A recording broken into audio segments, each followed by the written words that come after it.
Coaching introduction. Good example. Take one. Hi, I'm Jackie. Hi Jackie, I'm Tom. Nice to meet you. Nice to meet you as well. I'm so glad you took a moment to talk with me today.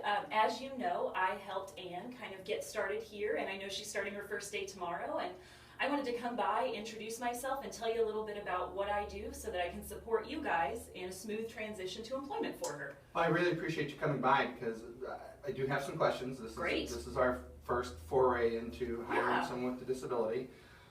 So how exactly do you fit into the big picture? You know, what is your role exactly? That's a great question. So my role is not to be the trainer. My role is not to take the place of your staff. You're the experts on your business, not me. So what I'm here to do is really provide any additional support you might need to make sure that Ann transitions into being an awesome employee from day one. So that could be helping her with paperwork on the front end, helping her to learn the rules and norms of the office, introducing her to coworkers and supervisors to make sure she starts building those coworker relationships right from the beginning. And really just making sure that everything you guys are doing for her has, any tweaks that it needs. So if she needs some accommodations on the job, I can help you with that. If she needs to have some of the trainings tweaked for her, like let's say that there's some reading material that is something she might need a little help with, I can absolutely provide that. And so my role is really to help you guys just get a good start with her. So will we then be responsible for her training? I would kind of like to keep it that way. So would I. Okay, because we want her trained the Yeah. Acme Widget way, Absolutely. just so all of our employees are trained in a consistent manner. No, and that makes perfect sense. And that's why I like to let you take the lead. I like to let your staff, whoever's training normal new employees, would be training Ann as well. So this is just like any other new employee. The only difference is you have me there to provide some consultation and additional guidance and support if you need it. So really, as we kind of progress through this, once Ann gets her feet wet, I will be slowly but surely sort of taking steps back. As she gets to know coworkers and supervisors, the goal is that they become her go-to people, and I'm the second level, so to speak, so that if things happen that you guys need support with, I'm always here. In fact, I brought you my card today, so that you can contact me. Great, thank you. So I'm always here to provide that support, but the key for me is really that she's an employee of yours. So she should be performing the way that you guys want. She should be interacting with coworkers just like anyone else on staff, and really, over time, building relationships so that if she has trouble or if she needs to ask questions, she's got somebody on staff who's her go-to.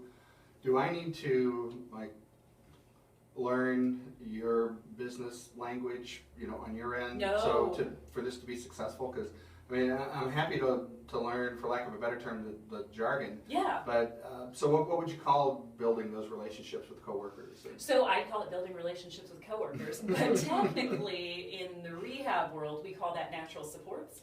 And the reality is that all of us have those on the job. So, when you first started here, you probably had somebody who told you where the coffee maker was. Sure. And told you about the good restroom versus the bad one, told you that the copy machine needs to be kicked on the left every so often when it gets stuck. So everyone's got those people. My role really is to help set up those folks for Ann and make sure she knows who to go to for the copy machine, who she goes to for the phone system, and all of that stuff. Okay, so my next question is, how long are you going to be here? Not that we don't want you here. Oh, no. I appreciate that. And, ideally, I work myself out of a job. So ideally, I kind of set myself up to be here as long as necessary for Ann and for you, but to do that as quickly as possible. So the goal is really for me to be here short term. So for several weeks, checking in on an almost daily basis, and then kind of slowing that down to a couple days a week, and then once a week, and then eventually I would like to be in a position where I just check on her a couple times a month. Pop by, give you a call, see how she's doing. And of course, if in that time period anything happens that you need support with, I'm always available via cell phone, right there on that card. I can usually be here in less than an hour. Well, Jackie, here's my card. Oh, great. And it sounds like you and I are on the same page. Perfect. Our main interest is Ann's long-term independence and success. Absolutely. Thank you so much. Thanks, Tom. Okay. Okay, I think that one went actually better than the first one. I do too. Because it was a little more sequential. Yes, it made more sense.